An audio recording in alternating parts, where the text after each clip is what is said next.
در دوام چی گفتند پیغمبری خدا؟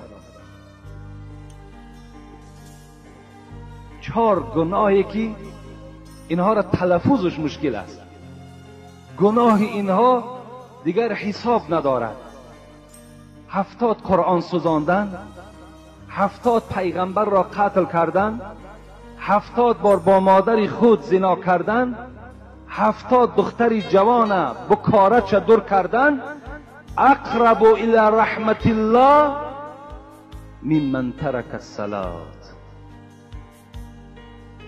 انا همین آدم به سوی رحمت پروردگار نزدیکتر است از آدم بی نماز دیده. انا همین آدم به سوی پروردگار بر رحمتش نزدیکتر است از شخصی که نماز نمیخواند. تصور کنین گناه را ببینید.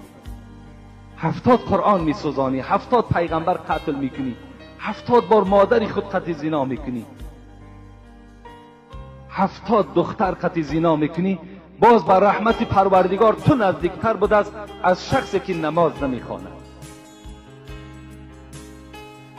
از این دیگر گناهی مشکل برای آدم بی نماز نیست. اگر کسی که بی نماز است و این صدای ما را میشنود و اگر این سخن پیغمبر برای وی تأثیر بخش باشد، باید که برای گناههای پیشینه خود گریه کند، برای گناههای پیشینه خود غمگین شود و در حال تعلیم نماز گرفته نماز ادا کند.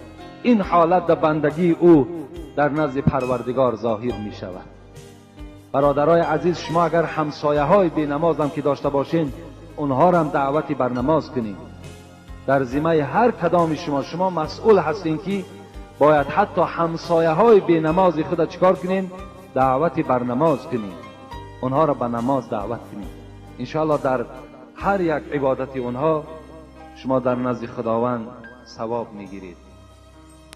پیغمبر خدا میگوید سلام کنید ای امت من بر همین یهودی ها و نصرانی هایی که دشمن اسلام هستند، دشمن قرآن هستند، و اونها سلام دیهید، لکن بر یهودی ها و نصرانی های امت من سلام ندهید.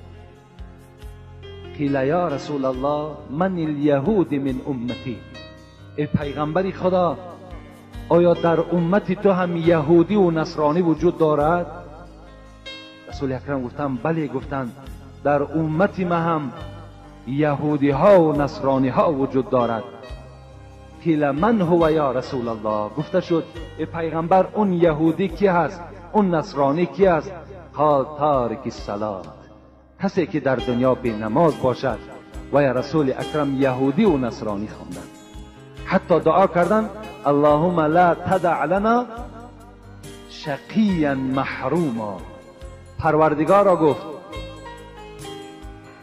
در بین ما از امت من مگردان منافق و بدبخت، محروم از درگاه پروردگار کسی را نگردان.